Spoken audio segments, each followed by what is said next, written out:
E aí, gente, tudo bom? Meu nome é Felipe Rodrigues, sou líder do movimento Identidade do Céu. O movimento tem o foco de ir onde a igreja não vai e ser da igreja por onde for. E agora eu quero te convidar a se inscrever no nosso canal, youtube.com/Identidade do Céu. Vai lá, galera, se inscreve lá. Eu tenho um vídeo toda segunda e toda quinta. Na segunda-feira eu falo sobre assuntos diversos aí, abordando bastante o que a igreja tem feito, o que ela não tem feito. E na quinta-feira eu falo sobre missões e a igreja perseguida. E agora eu quero te convidar para estar assistindo a primeira ministração que eu fiz no primeiro culto do Identidade do Céu aqui em Brasília. Enfim, assiste aí, se inscreve no nosso canal, não esqueça, compartilha esse vídeo. Enfim, seja bem-vindo, Identidade do Céu.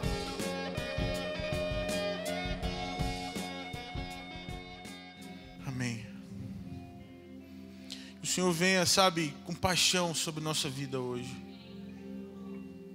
Que você saia daqui hoje apaixonado pelas coisas que Deus é apaixonado. Pode tomar o seu assento. Se você quiser continuar de pé, pode continuar também. Seja livre.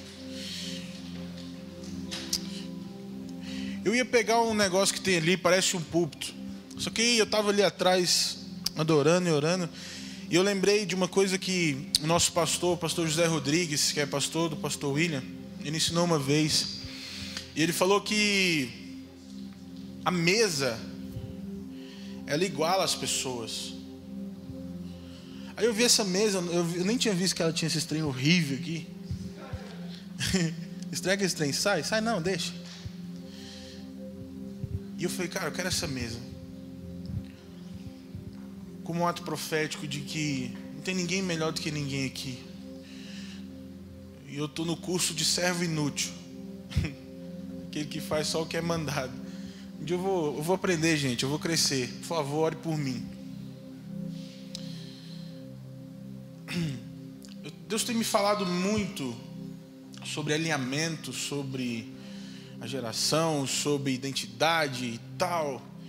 Só para a gente começar, já vai abrindo a sua Bíblia aí em 1 Reis 19, para a gente adiantar um pouco. Você já cumprimentou seu irmão, ou você foi um pouco sem educação e ainda não cumprimentou quem está atrás de você, quem está na frente? Cumprimenta ele aí, fala boa noite, me perdoa porque eu fui sem educação. Pediu perdão? Amém.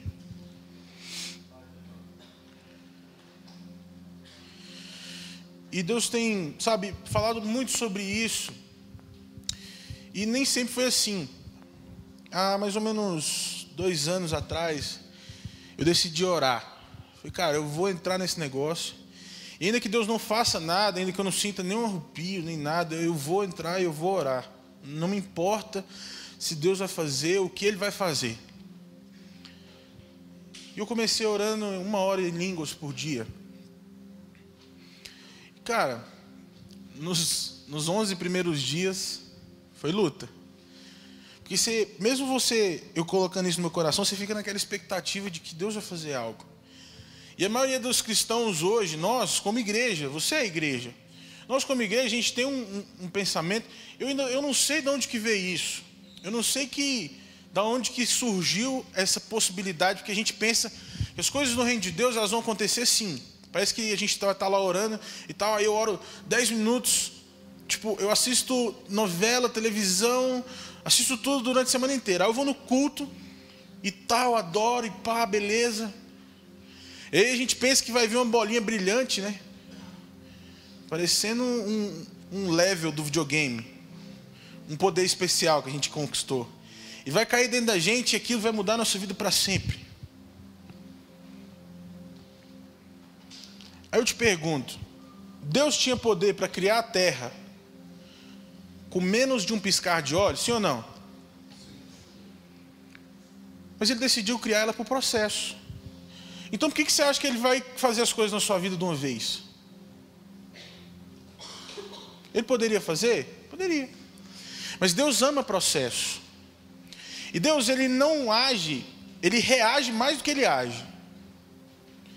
Eu tive uma atitude, falei, cara, mesmo que Ele não faça nada, eu vou fazer. Eu vou orar, eu vou entrar aqui, cara, e eu vou fazer. E a partir do 12º dia em diante, o Espírito Santo veio e encheu meu quarto de uma forma que eu não conseguia nem respirar direito. E uma das coisas que ele falou aquele dia, ele falou assim: tanto prazer em estar aqui com você.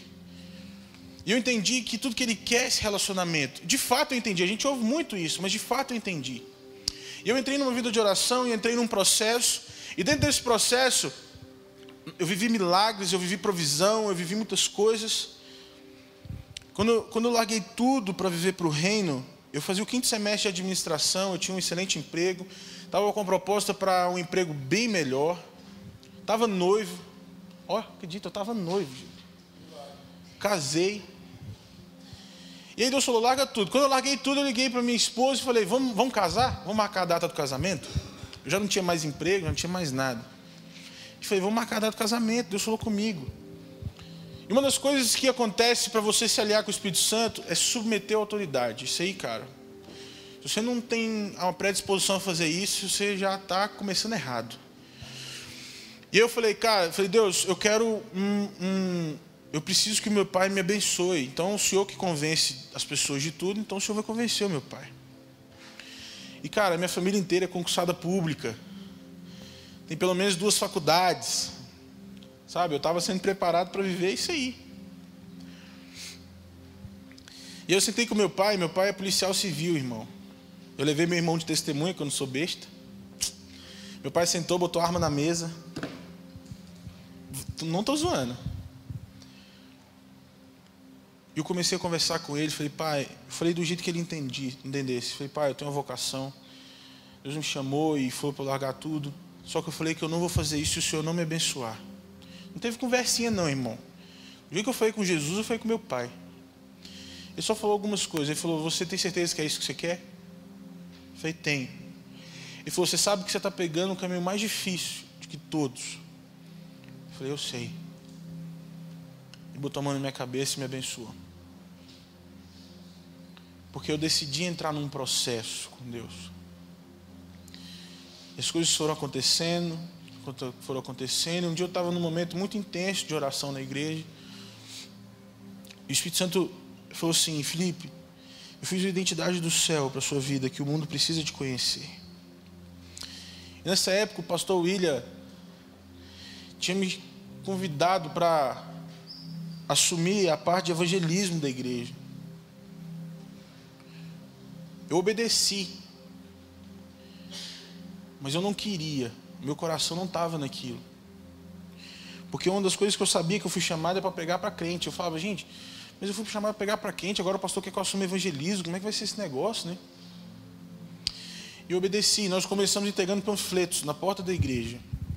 Ia 3, 5 pessoas, no máximo 7. Nós fomos crescendo naquilo. E um dia nós estávamos orando e Deus falou assim: no próximo impacto de rua, vocês levem uma câmera. Eu vou levar uma pessoa com uma doença e vocês vão orar por ela na frente da câmera e eu vou curar ela na frente da câmera. E depois vocês vão passar esse vídeo na igreja. Porque o que eu vou fazer nessa geração, eu vou levar vocês para fora das 4 paredes. Mas depois eu vou colocar vocês lá dentro para que vocês despertem as pessoas para que elas saiam. Eu falei: uau, achei muito louco isso, né? Irmão, a gente estava no impacto de rua. Tem um vídeo no YouTube, dia 22 de agosto de 2010, 2011. E aí as meninas abordaram um carro, um Ford Ka vermelho. Desceu um homem, ele estava com um tensor no joelho e uma bengala. E ele falou: eu vou ter que fazer uma cirurgia porque eu tossi, eu estava jogando futebol. E eu tossi, rompeu todos os ligamentos do meu joelho. E eu chamei a Luísa. A Luísa está por aí? Eu falei: Luísa, você vai orar por ele? Ela falou: eu? Eu falei: é. E ela botou a mão no joelho daquele cara. Ela só falou assim: Jesus, por favor, cura ele. Gente, foi a oração mais simples do planeta Terra. Ela só falou isso. E o cara falou: senti uma fisgada no meu joelho. Ele tirou, tensou, começou a andar normal, como se nada tivesse acontecido. Nós fizemos o vídeo. Lembra que ia cerca de 5 ou 7 pessoas no impacto de rua? Nós Nós fizemos os vídeos, passamos na igreja. No outro impacto tinha 45 pessoas no impacto de rua. A palavra de Deus se cumpriu por causa de obediência e decisão. Se você quer começar a se alinhar com o Espírito Santo, você precisa ser uma pessoa obediente e perseverante. Se as circunstâncias te pararem, cara, não adianta, você vai perder. Se sabe, é o que eu vou falar essa noite. As coisas que você acredita que são certas e você não vê as pessoas praticando isso e você para por causa disso, não adiantou nada. Me perguntaram hoje qual seria o título. Eu não sou muito de botar esses títulos não, mas eu gosto às vezes.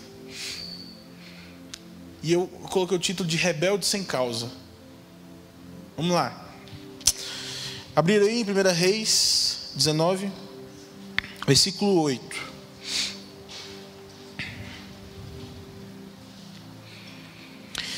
Levantou-se, pois, e comeu e bebeu, e com força daquela comida caminhou 40 dias e 40 noites até Horebe, o monte de Deus. E ali entrou numa caverna e passou ali a noite. E eis que a palavra do Senhor veio a ele e lhe disse: que fazes aqui, Elias?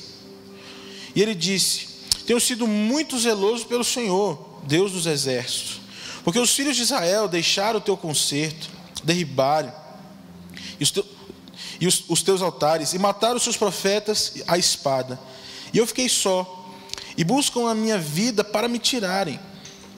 E ele lhe disse: sai para fora e põe-te nesse monte perante a face do Senhor. E eis que passava o Senhor, como também um grande e forte vento, que fendia os montes e quebrava as penhas diante da face do Senhor. Porém, o Senhor não estava no vento. E depois do vento, um terremoto. Também o Senhor não estava no terremoto. E depois do terremoto, um fogo. Porém, também o Senhor não estava no fogo. E depois do fogo, uma voz mansa e delicada. E sucedeu que ouvi Elias.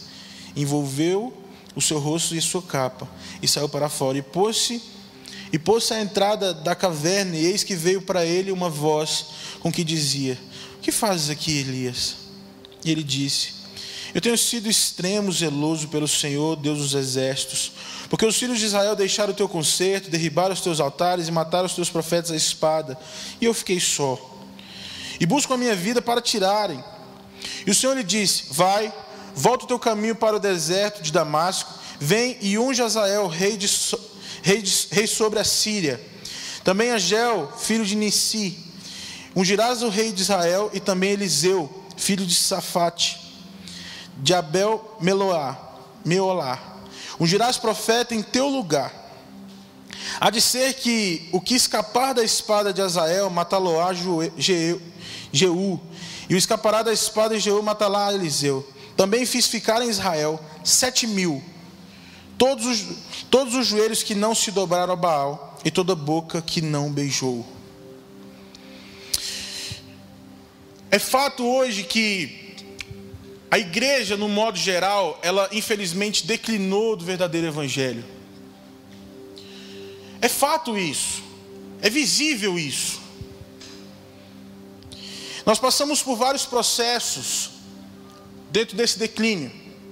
Primeiro veio o cristianismo real, lá da igreja de Atos. Depois a gente passou para a cristandade. Depois nós passamos para o evangelicalismo. Depois o denominacionalismo. Depois algo que os teólogos têm falado, chamado de comunidadismo. Essa palavra nem existia. Depois nós chegamos ao institucionalismo. E dali geraram 6 outras classes, que foi o dogmatismo, o moralismo, o ritualismo, o tradicionalismo, sectarismo e o proselitismo. Eu quero pegar agora o sectarismo. O que é isso? É quando uma pessoa, ela chega lá e fala assim, ó: se você não crê igual a gente, se você não cultua da mesma forma que eu, se você não adora a Deus do nosso jeito, se você não se veste como nós, se você não busca a Deus como nós, E Deus nos deu uma verdade, a nossa verdade, que é a maior verdade. Então você tem a mentira, então você é pecador, você vai para o inferno. Então você tem que fazer o que igual a gente faz para você ir para o céu. O sectarismo faz isso. E o proselitismo piora um pouquinho, fala assim, se você não faz nada disso igual a gente, você vai para o inferno. E aí a gente começa a ver essa anomalia que tem hoje na igreja, do modo geral. O cara vai para a televisão, o cara vai aí, começa a se expor e fala assim, ó, Deus está aqui, não está em outro lugar, está aqui na minha igreja, vem para cá. Eu dei uma resumida assim, depois se você quiser pesquisar mais a fundo, você vai lá no Google, rapidinho, você pesquisa. A igreja hoje, infelizmente, ela chegou nesse ponto, que não tem nada a ver, a gente sabe que não tem nada a ver com a igreja original. É fato hoje que a nossa geração, cara, igual eu falei no início, a gente é diferente. Uma das coisas que o pastor Gustavo fala bastante é sobre os decretos que foram lançados na nossa geração na década de 80 e início da década de 90. Foi a época que mais teve aborto no mundo. Foi a época que Satanás queria abortar a nossa geração. Cara, são raros as pessoas da nossa geração que não tiveram algum problema muito grave, à beira da morte, em alguma situação da vida, em alguma época. É muito raro isso. Tem alguém aqui que não teve isso? Cara, minha vida foi normal e tal. Tem alguém aí? Assim? Todo mundo passou por uma dificuldade. Um sentimento que existe, sabe, é fato isso, a gente vê. Existem alguns sentimentos hoje na nossa geração muito fortes. Sentimento de reforma, um sentimento de revolta e um sentimento de revolução. Sim ou não? Isso é geral, irmão. O cara não precisa de ser cristão para sentir isso. Os ateus da nossa geração sentem isso. Romanos 8,19, cara, a Bíblia é tão simples. Romanos 8,19 fala que a criação suporta a angústia como dores de parto, aguardando a manifestação dos filhos de Deus. As pessoas, elas querem Jesus. Elas querem Jesus. Mas elas não querem esse Jesus aí, esse monstro que estão mostrando para elas. Elas querem um Jesus real. Elas querem um Jesus, sabe, que ama elas de verdade. Elas querem um Jesus que transforma a vida delas. Elas querem um Jesus que não vai olhar para o que ela veste, ou para o que ela faz, ou deixa de fazer. Mas um Jesus que vai tampar o vazio que ela sente, e vai trazer ela para o destino, alinhamento dela. Um Jesus, sabe, que vai falar assim, ei, eu te amo tanto. E tem isso da sua vida que eu queria mudar. Ele vai fazer em amor, não vai ser na porrada não, irmão. Elas querem esse Jesus. Entende? Elas estão suportando dores como se fossem dores de parto. Cara, eu graças a Deus, eu nunca vou ter isso. Dá glória a Deus aí, irmão. Porque, cara, o tanto que as mulheres já sofrem sem ter filho, imagina a dor de parto, mano. Sangue de Jesus tem poder. Mas 8 anos atrás, quando eu me converti, eu lembro o vazio que eu sentia sem Jesus. Eu me lembro. Me corroía, brother. Talvez você cresceu num lar cristão e tudo, não passou por isso. Glória a Deus, irmão, nem queira. Talvez você está aqui e nem você é cristão ainda, mas você está entendendo exatamente o vazio que eu estou falando. Você sabe, quando você está lá na sua casa, você põe a cabeça no seu travesseiro, você sabe o que eu estou falando. Mas o grande fato é que as pessoas hoje, todo mundo procura alguém igual a Jesus. Todo mundo procura um pai igual a Jesus, um marido igual a Jesus. Todo mundo procura um governante igual a Jesus. Todo mundo procura um professor. Todo mundo, no final das contas, seja honesto, procura alguém como Jesus. Essa é a grande verdade. Porque, vocês sabem, né? Jesus, cara. Só Ele. Ele é diferente de todos os outros. Ele nos ama incondicionalmente. Outro sentimento que essa geração tem. Se você não tiver, por favor, levante sua mão e me fale. Você não sabe o que é, não sabe para onde você está indo. Não sabe o que vai acontecer. Mas aí dentro, você cresceu sabendo e sabe até hoje que você nasceu para fazer algo extraordinário. É verdade ou não é? Sim ou não? Tem alguém que não é assim? Levanta a mão. Você sabe lá no fundo que você nasceu para fazer algo extraordinário. E aqui no texto que a gente leu, Deus fala que separou 7.000 para Ele. Deus separou 7.000 que não se dobraram a Baal. Existem 7.000, de um modo figurado, que não fecharam os olhos para as barbaridades que a igreja tem feito. Existem 7.000 que acreditam na transformação da igreja. Existem 7.000 que entendem o coração de Deus a respeito do verdadeiro evangelho. Existem 7.000 que acreditam que a igreja pode ter uma mudança. Existe 7.000 sim? Você é assim? Quando Deus separou 7.000 para eles, Eliseu, que foi o sucessor de Elias, estava entre os 7.000. Os 7.000 são citados apenas 3 vezes na Bíblia. Tinha 7.000. E daí? Só um fez história. Só um correspondeu à expectativa de Deus. Beleza que você tem um sentimento de reforma. Beleza que você tem um sentimento de revolução. E daí, brother? O que você está fazendo para que isso aconteça?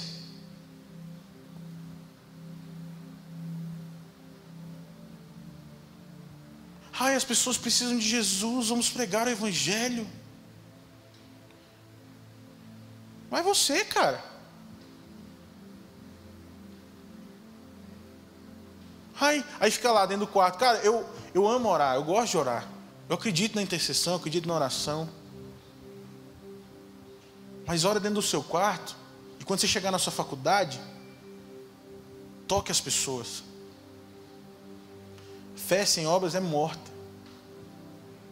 A oração vai limpar o ambiente para você chegar lá e só colher. E daí que você tem um sentimento que nasceu para fazer algo extraordinário? E daí? O que você está fazendo com isso? E daí que Deus te tocou? O que você vai fazer depois desse toque? E daí que Deus te prometeu e chamou, nossa, eu vou te dar as terras, eu vou te dar, sabe, a nação, eu vou te levar aos povos não alcançados. E daí? O que você está fazendo com isso?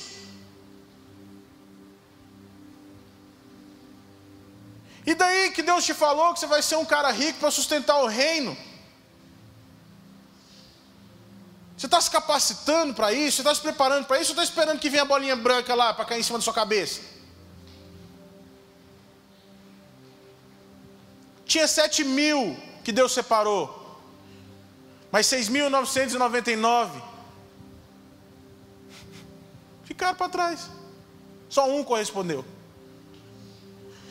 O que adianta nós termos esse sentimento, nós temos os céus abertos, a gente tem tecnologia, a gente tem avião, cara, a gente atravessa, sabe, daqui para o outro lado do mundo em questão de horas. O que adianta essa geração ter isso tudo, ter esse sentimento, ter o pai que investe, ter o pastor que acredita, sabe, o que adianta isso tudo se você não está fazendo nada?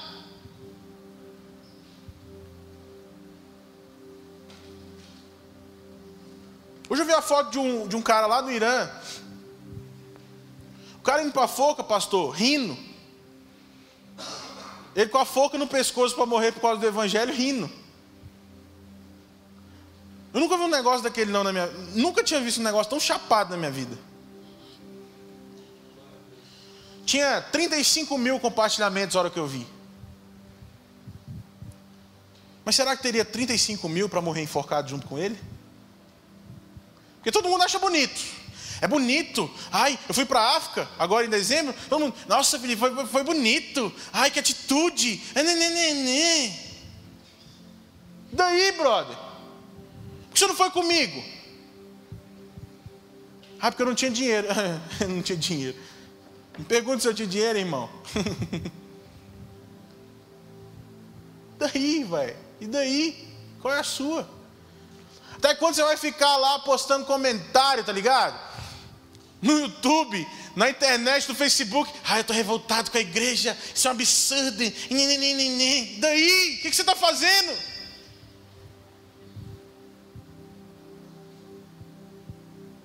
Você já tem um sentimento, você já tem um chamado de fazer algo extraordinário, sabe? As pessoas, elas querem Jesus. Você já sabe o Jesus que você tem que mostrar para elas. Você já tem buscado ser como Jesus. Por favor, não desperdice isso.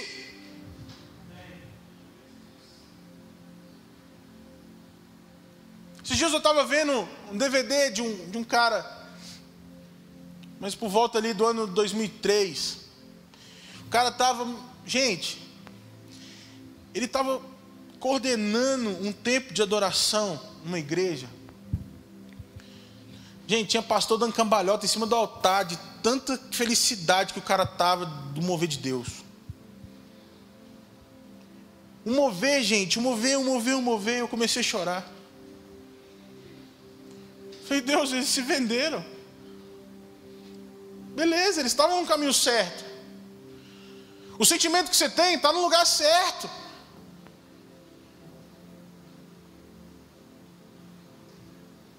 Mas você vai perder isso? Será que a nossa geração vai perder isso? Será que a nossa geração vai se vender para isso? Será que você vai, sabe, ver as coisas passando, as oportunidades passando? Você não pode sair daqui, sabe, e falar assim, ah, porque o meu pastor, sabe, ele não está alinhado com o tempo de Deus, o meu pastor, ele não acredita no meu ministério, o meu pastor... Brother, o problema não é o seu pastor, o problema é você. Você já orou pelo seu pastor? Já serviu ele? Já cuidou dele? Já profetizou sobre a vida dele? Você já jejuou pelo seu pastor? E ainda que você fez isso, você não tem direito nenhum de reclamar.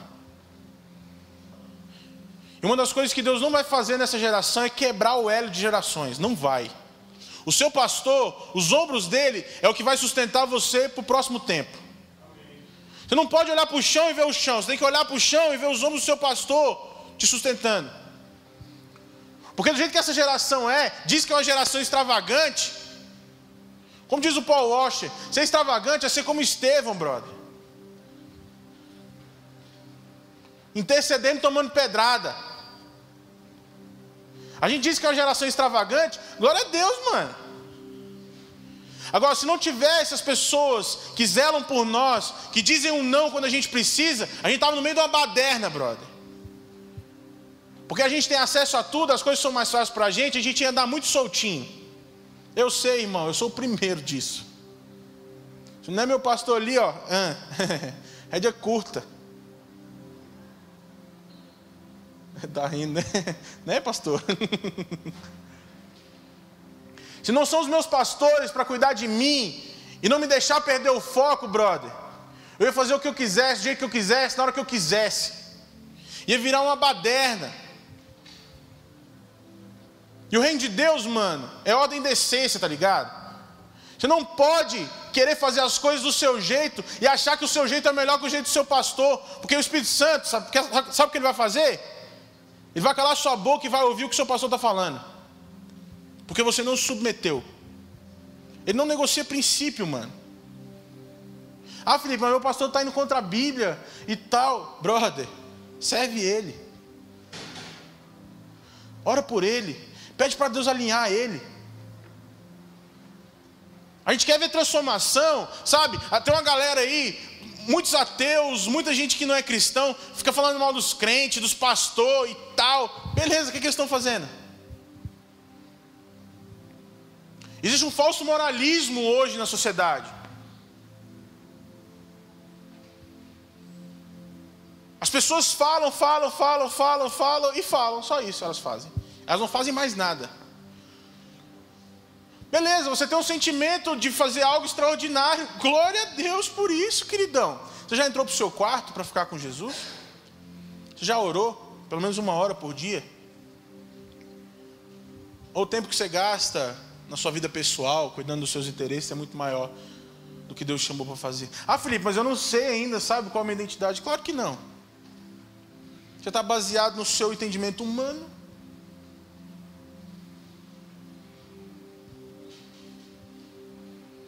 Sabe, é tempo da gente parar de estar no meio dos 7.000 apenas e começar a fazer algo. Porque senão daqui a pouco, mano, a geração passa e você morre. Está lá enterrado um monte de livro, um monte de sonho, um monte de projeto, um monte de pastor, um monte de empresário, um monte de concursado público, poderia estar fazendo diferença onde Deus colocou ele. Está lá, vai estar enterrado, morto, e daí? Passou, brother, já era, acabou.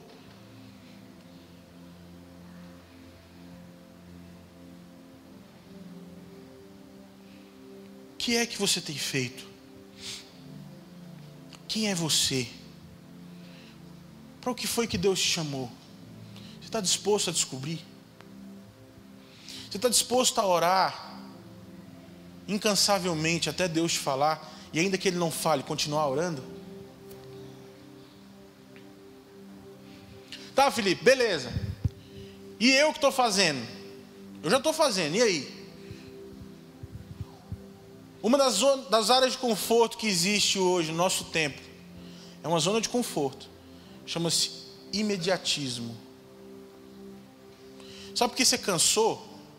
Você tentou fazer algo e cansou e parou no meio do caminho? Porque você tentou fazer na força do seu braço.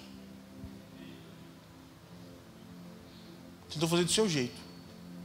Sabe por que você parou? Porque quando Deus foi testar suas convicções, você reprovou no teste. Porque o mundo, ele caminha por sentimentos, mas o reino de Deus, você caminha por convicção, brother. Deus não vai usar alguém que uma hora quer, outra hora não quer. Uma hora está sentindo, outra hora não está sentindo. Ah, não, agora que eu estou sentindo, eu vou. Ah, não, Deus não vai fazer isso não, velho. Sinto muito. Deus vai usar, sabe quem? Ele vai te dar uma palavra, você vai caminhar em cima dela. Aconteça o que acontecer. E muitas das vezes Ele vai usar os seus líderes para isso. Igual usou o pastor William, lá no dia que ele me convidou para o evangelismo.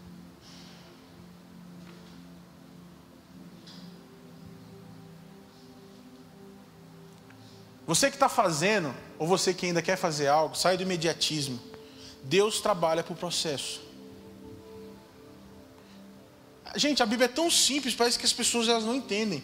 Vamos lá. Quando você é fiel no pouco, Deus te coloca sobre o muito. Aí não, Deus prometeu que você vai pregar para multidões. Você não fala dele para o seu vizinho, brother. Você não é fiel nem para o seu vizinho. Como é que você quer as multidões que Deus prometeu? Deus falou que você vai aos povos não alcançados. Você não atravessa a rua para falar de Jesus para outra pessoa, mano. Se liga. O que Deus falou já está na Bíblia, velho. Ele não vai. Nós começamos entregando panfleto na porta da igreja. Panfleto, folhetim. Oh, tudo bom? Está aqui, ó. Deus te abençoe. Era só assim.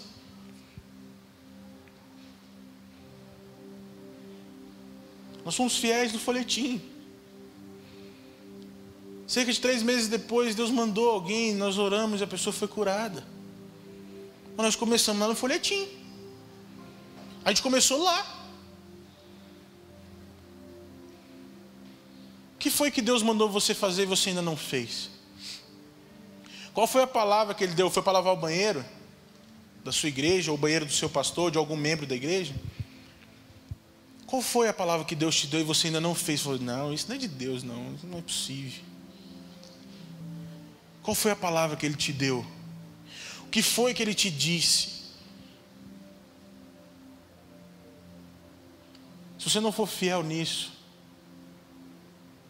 desiste, brother. Estou sendo muito sincero. Se você não for fiel nessa palavra pequenininha, saia do imediatismo. Isso é zona de conforto. Sai do micro-ondas, tá ligado? Sai do Google. E essas coisas só existem lá. No reino de Deus não existe isso, não. Se Deus quiser fazer, Ele pode fazer. São casos raríssimos. Raríssimos, raríssimos mesmo. Deus é poderoso para fazer isso. Não estou limitando, entenda isso. Não estou colocando Deus dentro dessa forma. Coloque-se de pé do seu lugar. Existe uma linha muito tênue entre a reforma e a revolta. Muito tênue. A revolta é quando você faz na força do seu braço. Mas a reforma é quando você se alinha em parceria com o Espírito Santo. Ele vem e começa a te dar direções e palavras e caminhos para que as coisas comecem a ser transformadas. É uma parceria. Por várias vezes o Espírito Santo falou assim, ó, você vai tal dia, você vai falar com tal pessoa, vai falar assim, assim, assim.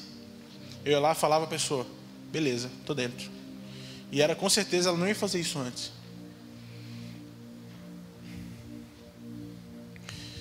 Lembra daquela passagem onde Jesus começou o ministério dele, lá no casamento? E aí o que aconteceu? Maria era uma autoridade sobre a vida de Jesus. Maria virou para ele e falou assim, Jesus, é o seguinte, não tem mais vinho. Acabou, Jesus. O que Jesus responde para ela? Que tenho eu contigo. Tipo assim, ei mãe, não tem nada a ver com isso. Em seguida, se você for ver o texto, Maria não fala mais nada com Jesus.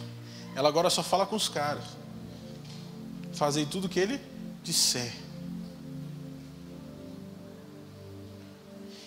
Por 2 anos eu ruminei esse texto. Você não está entendendo, brother.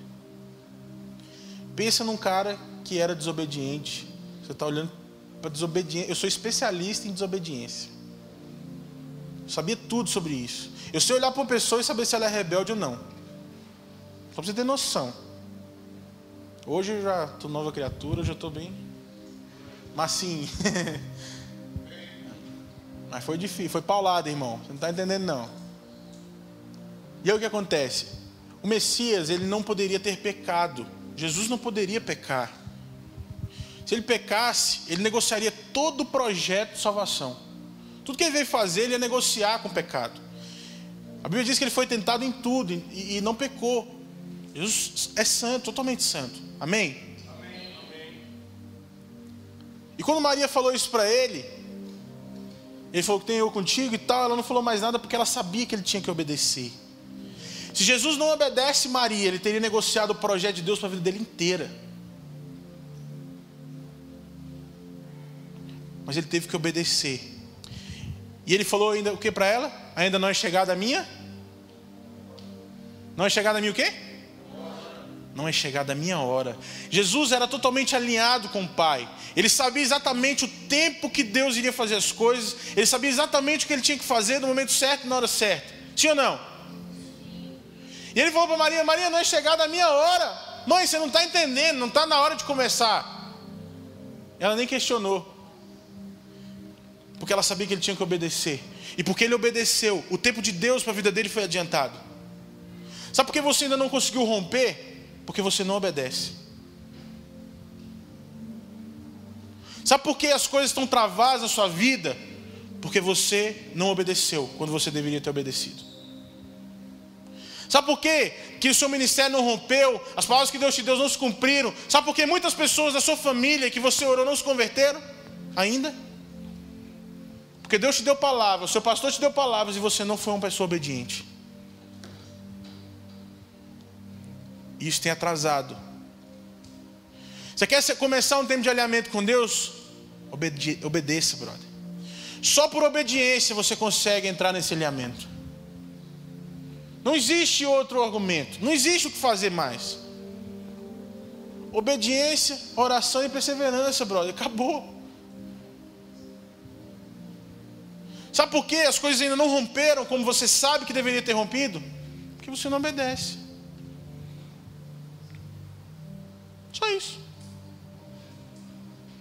O que foi que Deus mandou você fazer e você não fez? E as coisas simplesmente travaram.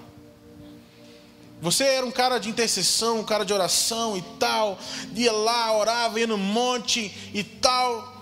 Aí um dia Deus deu uma palavra, você não obedeceu, secou. Tampou, fechou a torneirinha, velho.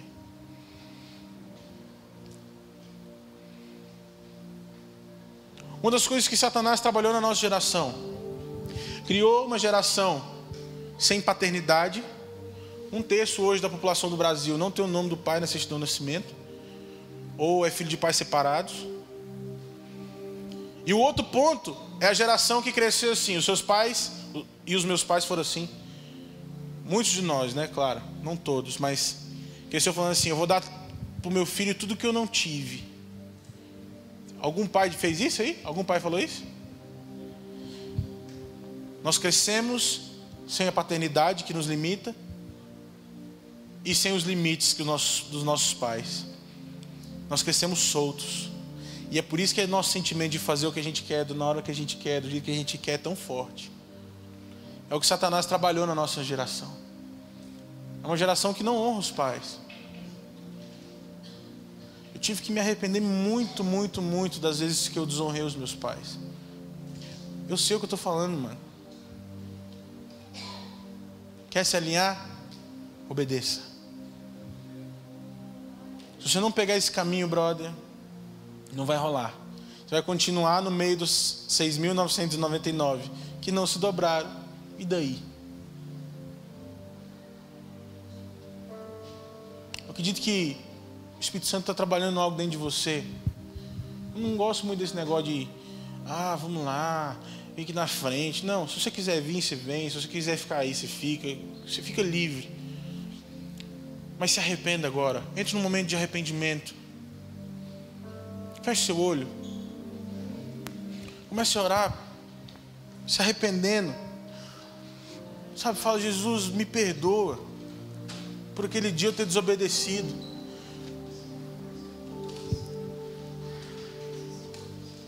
Se arrependa. Talvez Deus falou para você terminar o seu namoro um dia e hoje você está no caminho de perda por causa daquela palavra que você não viu, não quis ouvir.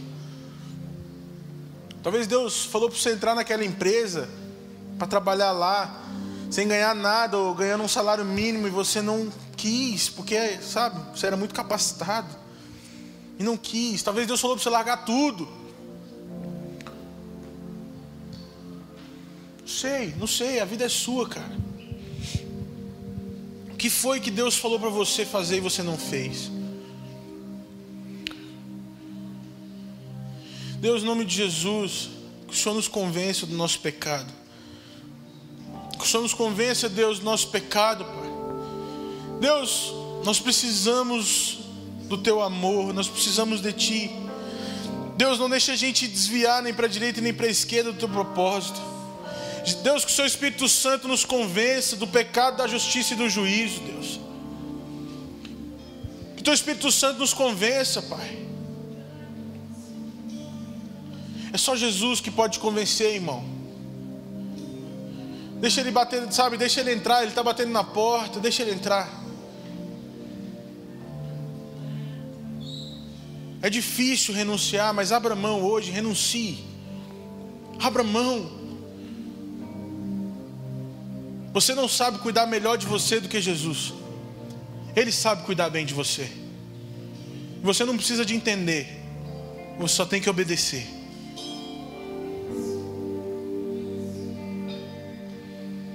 Oh Jesus. Choroboroko yanai ostoi aqui tereko yastaewa. Rone boroko toroboroborobo choroboroborobo xereboroborobo xea.